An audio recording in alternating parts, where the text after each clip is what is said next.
It's 7 p.m. on Saturday here in Lagos, Nigeria. That means it's time to delve into the markets and do a recap of trading for the week. You're welcome. I'm Amy John McQuarrie, and of course, this is Channels Television. Let's begin from the global front, starting from the United States. Stocks wavered on Friday in a volatile trading session after the July jobs report was much better than expected, as investors assess what a strong labor market would mean for the Federal Reserve's rate tightening campaign. The Dow Jones Industrial Average gained 76.65 points, that's 0.23%, to end at 32,803.47. Even with Friday's gains, however, it fell on the week. The S&P 500 shed 0.16% to close at 4,145.19, and the Nasdaq Composite lost 0.5% yesterday, that's Friday, falling to 12,657.56. Still, both the S&P 500 and the Nasdaq ended the first week of August higher. Losses were offset by bank stocks, which rose on hopes that interest rate hikes will continue at a solid clip. Energy stocks also gained, but technology companies slumped. The labor market added 528,000 jobs in July, easily beating a Dow Jones estimate of 258,000 increase. The unemployment rate ticked down to 3.5%, below the 3.6% estimate. Wage growth also rose more than estimated, up 0.5% for the month and 5.2% higher than a year ago. And that signals high inflation is likely to still be a problem. From there, we move to the European market now, where it closed low on Friday afternoon after the U.S. jobs report showed unexpected strength in the labor market. The pan-European stock 600 closed down 0.8% provisionally shortly after the release from the Bureau of Labor Statistics. Tech stocks fell 2.4% as most sectors and major bosses dipped into negative territory. Non-farm payroll stateside increased by 528,000 in July. That's, of course, well above what was expected by Dow Jones estimates, defying signs that the economic recovery is fading. The show of strength will be interpreted by investors as increasing the likelihood that the United States Federal Reserve will act more aggressively to bring down inflation, since the risk of such action tipping the economy into recession is diminished. Markets have traded sideways this week as investors reacted to a slew of corporate earnings. European blue chip index closed the previous session fractionally above the flat line. The Bank of England on Thursday hiked interest rate by 50 basis points while forecasting that UK inflation to peak at 13% in October and the economy to enter a prolonged recession in the fourth quarter. And then we move to the Asian markets now. Taiwan shares led gains in Asia-Pacific markets as investors shake off China's military drills following U.S. House Speaker Nancy Pelosi's visit. Taiwan's stakes jumped 2.27% to 15,036.04, with chipmaker TSMC rising 3.2%. The index traded lower this week as U.S.-China tensions increase over Pelosi's trip. Markets appear unfazed by China's drills around Taiwan, though Japan's defense minister said that Chinese missiles landed in Japan's exclusive economic zone and called the military drills a serious problem.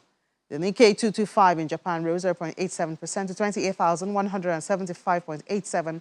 The Topix index gained 0.85% to 1,947.17. MSCI Broadex index of Asia-Pacific shares outside Japan added 0.92%. And that's how the week closed in Asia. So we move to Nigeria now. Coming back home, I will start from the fixed income space back here in Nigeria. And we see in that space, starting from the federal government bond for the week, especially for yesterday, we saw that it's still a quiet market there in the federal government bond. Only 5 deals carried out there on the federal government securities yesterday. And then for the Treasury bills, we see that it was just 2. And then for the CBN bills, it was 6.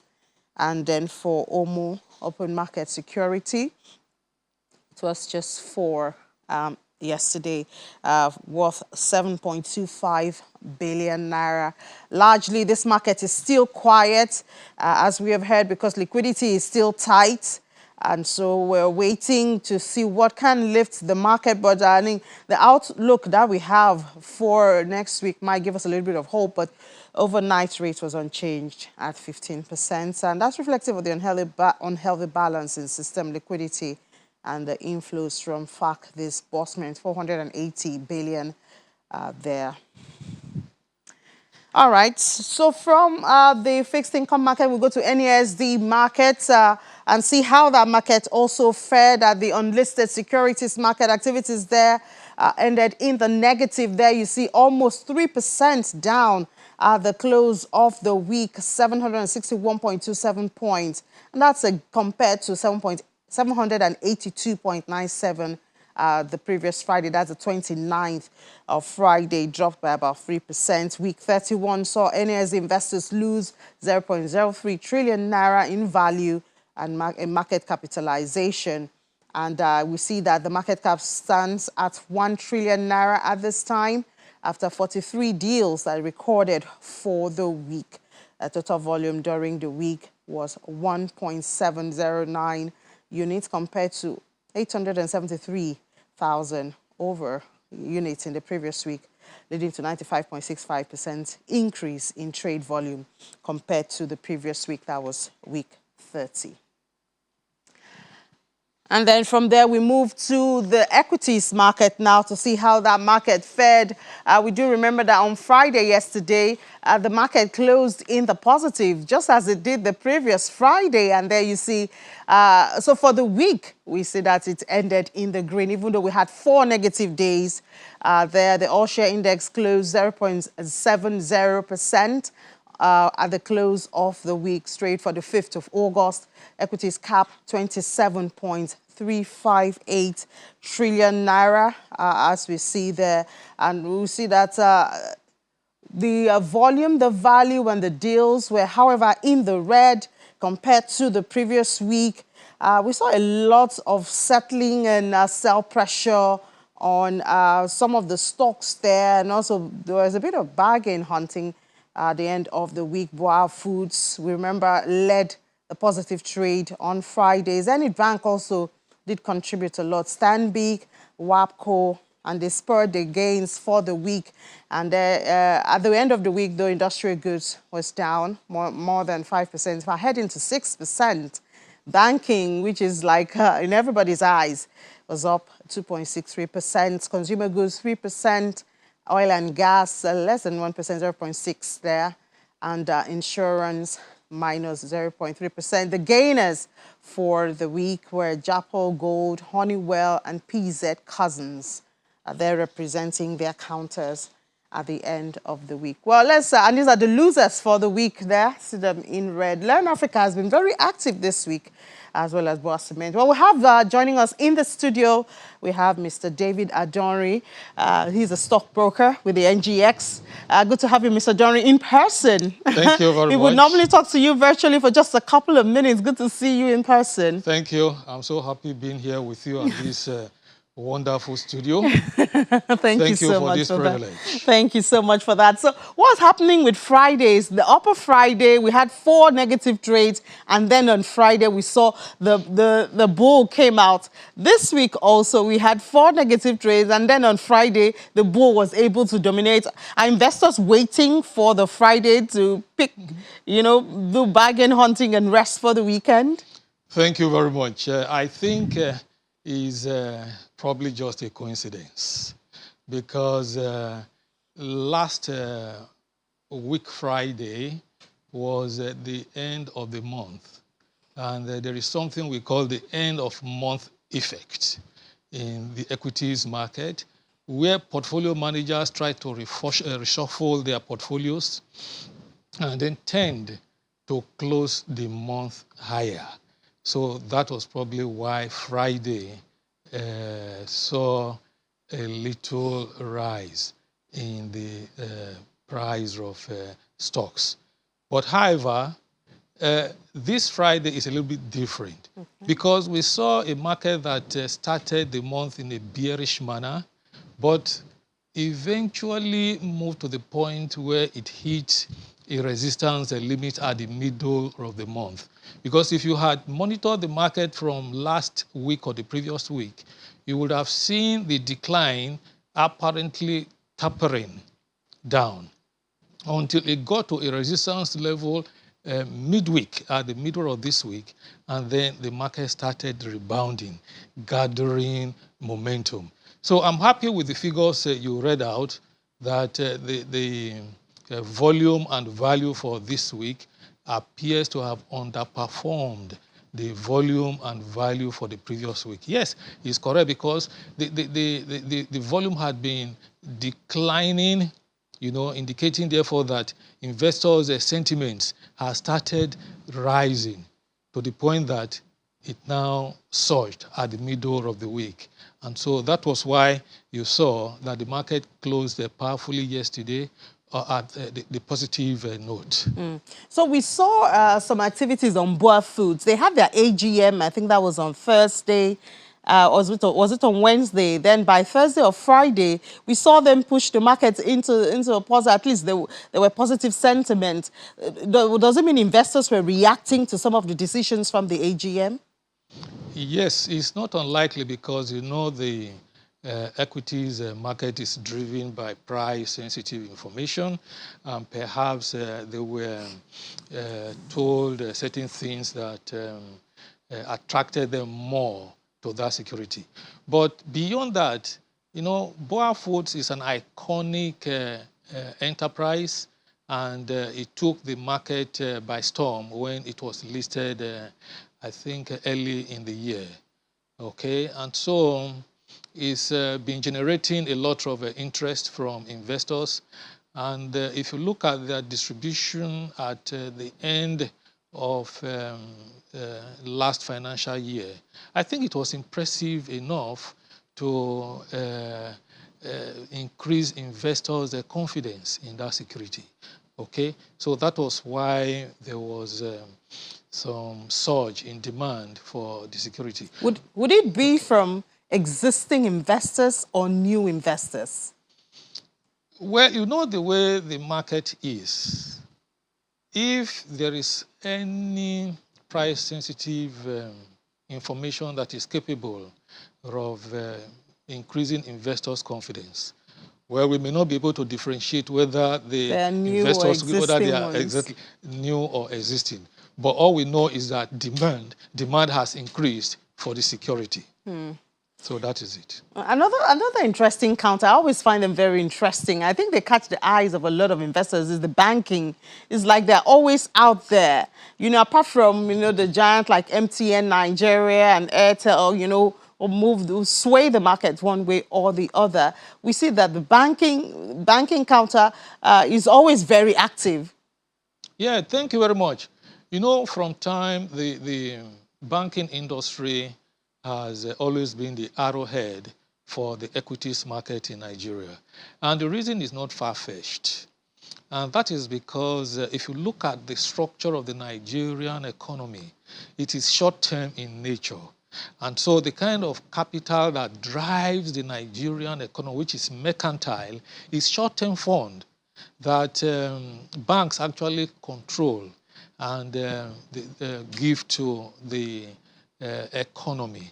And so that is why over time, banks have been very, very profitable in the economy, and they reward investors with high dividends much more than other sectors in the market. So that is the major attraction to that sector. And up till now, it remains the best performing sector in the market in terms of rewarding investors with dividend payouts. But I'm surprised that in spite of the high dividend payout that investors have enjoyed from the banks, their prices have not materially surged like the other stocks. Yeah, even the oil and gas. Yeah. Even the oil and gas, they are not on the same level when it comes to pricing. Yeah, exactly. So I don't really understand why those stocks are not being rewarded by investors. But I can let you into a secret that perhaps, they say once beaten, twice shy. Investors, they have suffered a lot of injuries in that sector in the past. You remember the case of Sky Bank.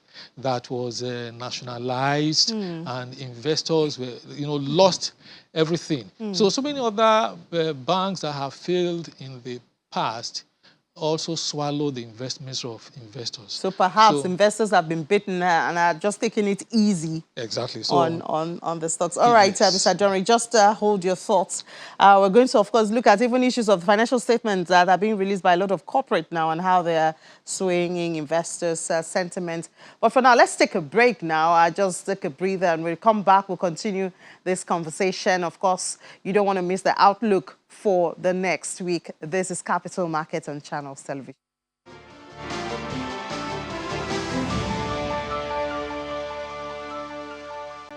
Welcome back to Capital Market here on Channels Television. Well, in the week also, we had Flour Mills of Nigeria PLC announcing its unaudited financial statement for the quarter ended June 30th. The reports indicated that revenue of 40.6, and that was up by 23% compared to 33 billion recorded in the corresponding quarter of 2022. 2.4 billion naira loss for the period compared to a profit of 150 million naira in the corresponding quarter. And then the quarter reflects the impact of unprecedented socio-economic environments and global inflationary strains increasing in inputs, especially wheat and diesel, that have pushed the price of company products.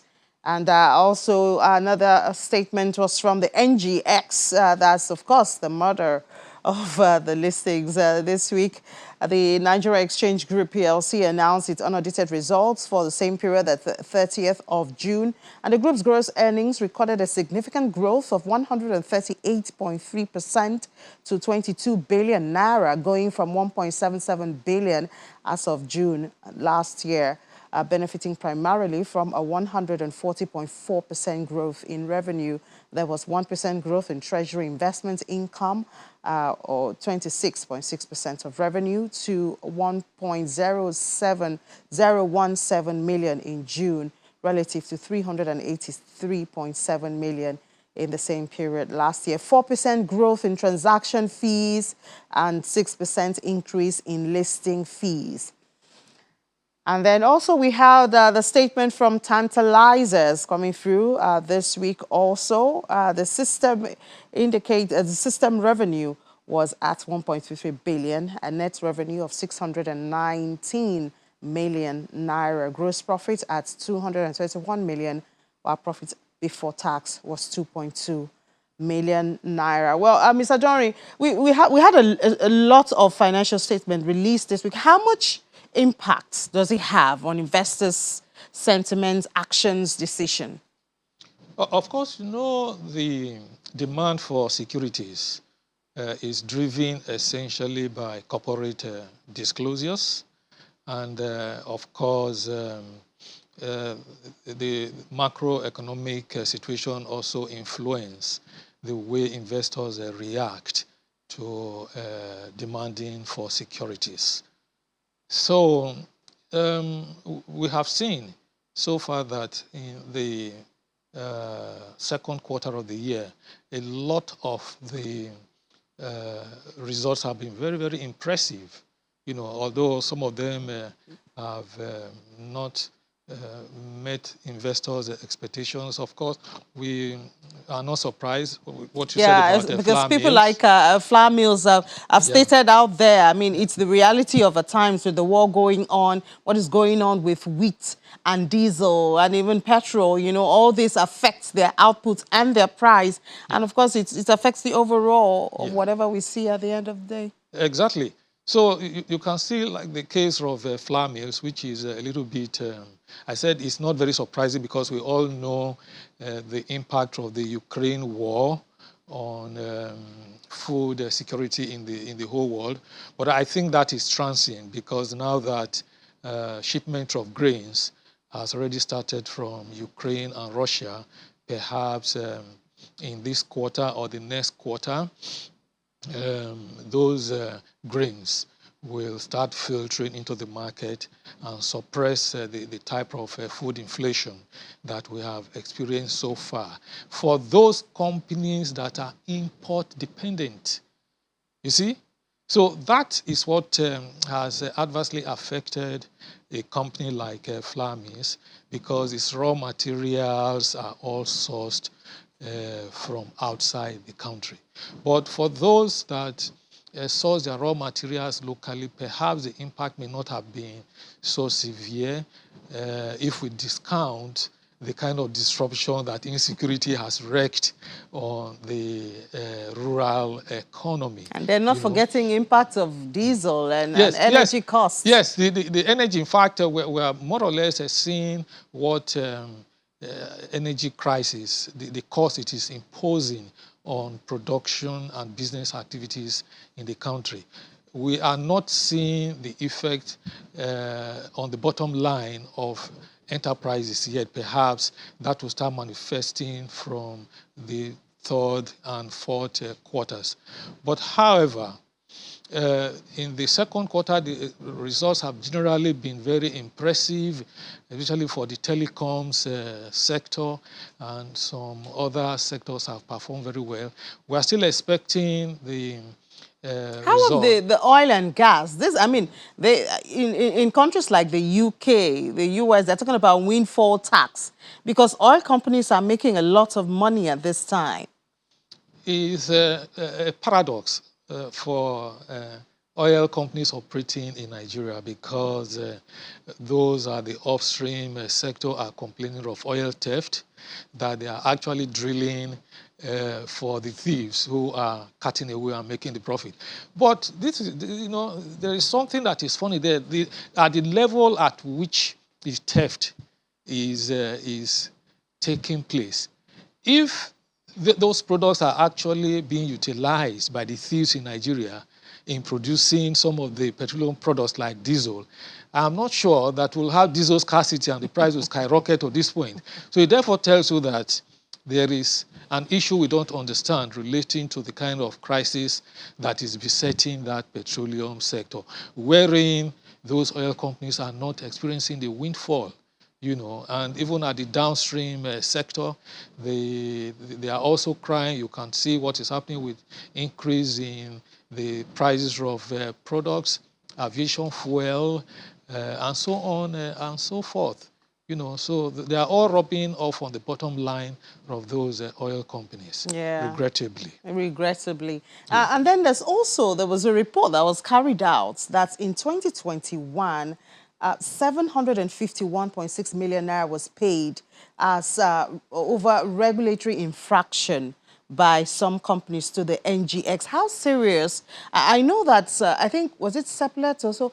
Some companies were stopped from trading recently because of they didn't declare or present their statements on time. But how serious is that problem in the equities market? Is not really a major challenge, because just a handful of companies engaged in such contravention. That company was Adova. Yes, Adova, Yes, yeah. yes, So it in was fact, one Adova. was even released from suspension yesterday. I'm trying to recollect the name of that company, which contravened the post-listing requirement relating to the filing of returns. Yes. For several reasons, a lot of listed companies may derelict in filing their returns appropriately at the appropriate time, and so they suffer such a sanction. But it's something that the market does not tolerate, and the reason being that investment decision is based on corporate disclosure. So if the corporates are not disclosing at the appropriate time, then investors will therefore be operating in the dark. So that is why whenever there is a contravention relating to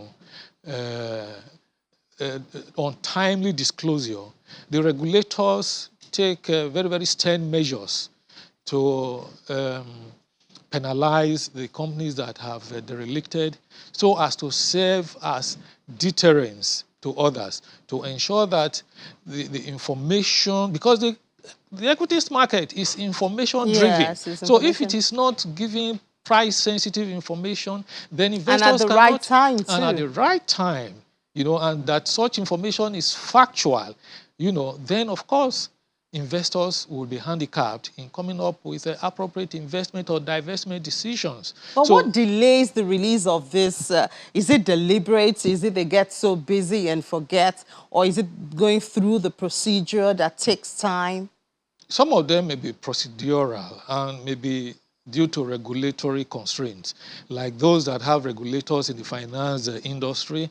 The regulators may want to cross-check those results, those numbers, before they are released to the public. And then, of course, various other factors that are internal, we call them unsystematic factors, may prevent companies from rendering their reports on timely basis. But the market does not tolerate such no excuse, no excuse. Yeah. We really have to thank you so much, Mr. David Ajorin, for spending this evening with us. It was good to see you in person.